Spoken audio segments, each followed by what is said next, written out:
Hello everyone, welcome to Physics Study Course. So today we are going to discuss relative motion, and we are going to discuss relative motion in two different cases. The case one will be when objects are moving in the same direction, that is the direction of motion is same, and in the case 2 when objects are moving in opposite direction, that is the direction of both the objects are opposite. Okay, so how you can say the direction is opposite? In straight line motion,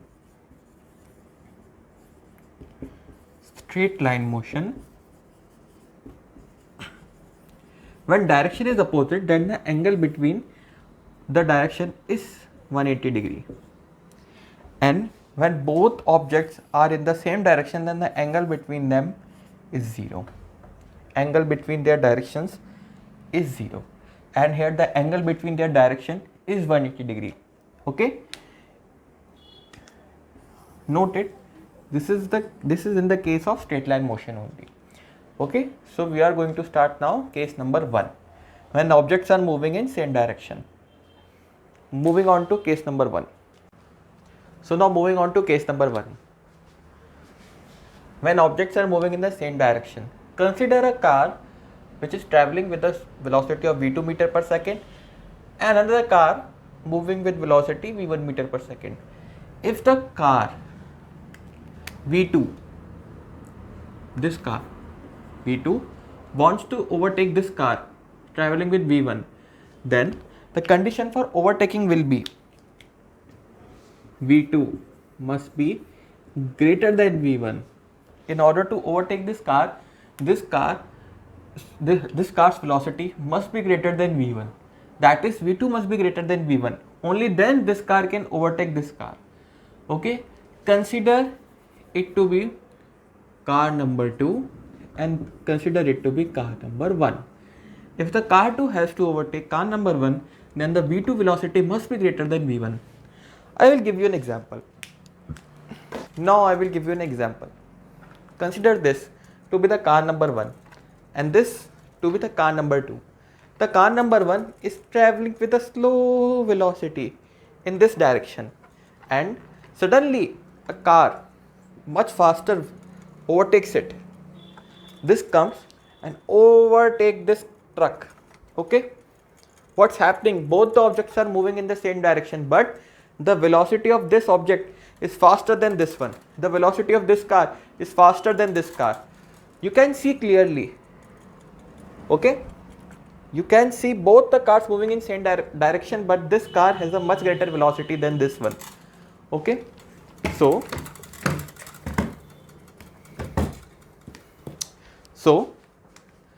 overtaking condition must be fulfilled when v2 is greater than v1.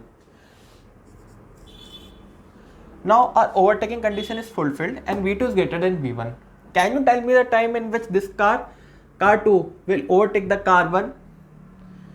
Let's suppose you are standing on the car number 2. This is car number 2. This is car number 1. You are standing on the roof of car number 2. You are standing on the roof of car number 2. Okay, suppose that you are standing on the roof of a car. According to you, you are in a rest position with respect to the car. According to the car, you are at rest, but according to your surroundings, you are in motion with the velocity same as that of the car. But consider you are standing on the roof of that car. Okay, car number 2. You are standing on this roof of car number 2, and the car number 1 is traveling with v1 meter per second. So when you see car number 1, then the velocity of car number 1 will look like what? How much the car velocity will look like? If you are standing on the car number 2 and if you look at the car number 1, you will observe that the car number 1 is, you will observe that your car is faster than this car. Okay, but how many margin? v2 minus v1 meter per second. You are faster than the car 1 by v2 minus v1 meter per second. v2 minus v1 meter per second. And consider distance between both the car is x. Okay? Distance between both the cars is x meter, is x meters. Now the time will be what? Now the time taken to overtake will be x by v2 minus v1. That's it. X by v2 minus v1. This is a very simple concept. Now consider yourself as a car 1. You are standing on the roof of car number 1, and suddenly another car 2. You are standing on the roof of car number 1, and suddenly a car overtakes you. It has a the car number 2 is traveling with a much greater speed and suddenly overtakes you. If you look at the car number 2, the velocity according to you will be how much? The velocity of that car number 2 according to you will be how much? v2 minus v1. Is that clear? This is the concept of relative velocity. If both objects are traveling in the same direction, one with the higher velocity, one traveling with the slower velocity and another with the much faster or greater velocity, then the relative speed between those two objects is v2 minus v1, where v2 is greater than v1 in case of overtaking condition. Okay, so this is the concept of relative velocity. So we have calculated the time taken to overtake, relative velocity, overtaking condition. Now what if both the cars are moving towards each other? If both cars are approaching towards each other, then we are going to discuss this in case 2. Now moving on to case number 2. So coming on to case number 2, that is both objects are traveling in opposite direction. Consider car number 1 traveling with velocity v1 meter per second in this direction, and another car traveling with velocity v2 meter per second in this direction. Let me show you. Now consider yourself standing on this car. If you are standing on this car, like if you are standing on this car and the car is moving with the velocity of around 40 km per hour, then according to the car you are stationary. According to your surroundings, you are moving with velocity 40 meter per second, but according to the car you are stationary, you are not moving. Okay, now imagine you are standing on this car, top of this car. Okay, and another car is approaching towards you. If you look at this car from this perspective, from the perspective of this car, it will appear to approach towards you at a much higher velocity. Suppose this is traveling with 40 km per hour and this one is traveling with 30 km per hour. Both are approaching towards each other, and you are standing on this car. Okay, you are standing on this car and another car is approaching towards you with 30 km per hour. Then if you look at this car, it will look like it approaching with the speed of 70 km per hour. Understood the concept? Understood the concept of relative motion. Okay, so if you are standing on this car, then with respect to the car you are stationary. But if you look at this car that is approaching towards you, it will look like it's traveling with the velocity of v1 plus v2 meter per second. That's the concept of relative motion. Okay, that's the concept of relative motion. So v1 and v2 meter per second, it will look like, this car will look like it is traveling with the velocity of v1 plus v2 meter per second, because with respect to car you are stationary, and you are looking at another car that is approaching towards you with velocity v2 meter per second. With velocity, it has a velocity v2 meter per second, but when you look at it, it will look like it's traveling with much higher velocity, that is v1 plus v2 meter per second, and it's obvious. Now this is traveling with v1 meter per second, this is traveling with v2 meter per second. Make it stationary. Consider you are stationary. Okay, this car 1 is stationary. To make it stationary, you have to add another component of velocity in opposite direction, that is this one. And similar component you have to add in the car 1. Car number 2. Now, this is the component v1 meter per second, and you add minus v1 meter per second in this direction. You add a component of velocity in this direction.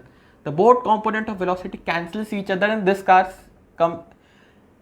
is at rest now. And whereas this car is initially moving with v2 meter per second, and you add a component v1 meter per second in this direction. So this is v1 meter per second. The net resultant will be v1 plus v2 meter per second. That's it. That's the concept of relative motion. Okay. You have to just make one object stationary. In order to make one of the objects stationary, you have to add another component of velocity in the opposite direction, and you have to add that same component of velocity to the another object. Okay, understood the concept? Now this is at stationary. The car 1 is at stationary because you added another component of velocity in opposite direction, and the car 2 is moving with velocity v1 plus v2 meter per second. Now if I ask you, this is stationary, this is moving with v1 plus v2 meter per second, and the distance between both the car is x meters. Can you calculate the time to reach can you calculate the time in which this car will reach this point, the exact point of car number 1? Okay, time will be equal to x upon v1 plus v2. That's it. Simple. Whenever you deal with the two objects moving in opposite direction, approaching towards each other from opposite direction, make one object stationary and add that component of velocity into the second object. Okay. Now this is stationary, this is moving with v1 plus v2. If this becomes stationary and this becomes v1 plus v2, the problem becomes relatively very easy. Now the problem is like a single motion of a car. Now this is stationary, this is moving with v1 plus v2 meter per second, this is x meter. Now we only have to calculate the time. This has become a very simple, very simple to calculate. Okay, I have calculated the v1 plus v2, calculated the time taken to reach, or collide. Collide means collision. Okay, so this is the relative velocity.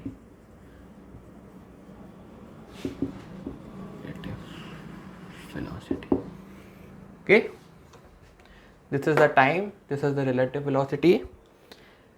This is our case number 2. I think it's quite easy now.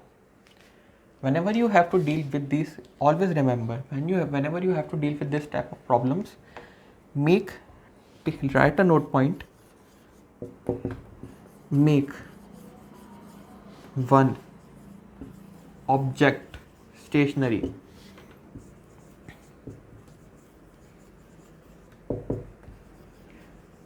and add that same component of velocity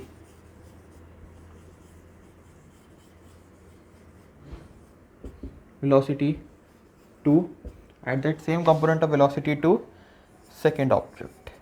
Second object. That's it. Write this note point. You will never forget this concept. This is a very important note point. That's it.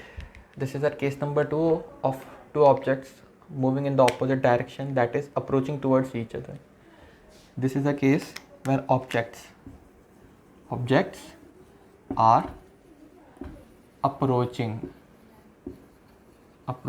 towards each other,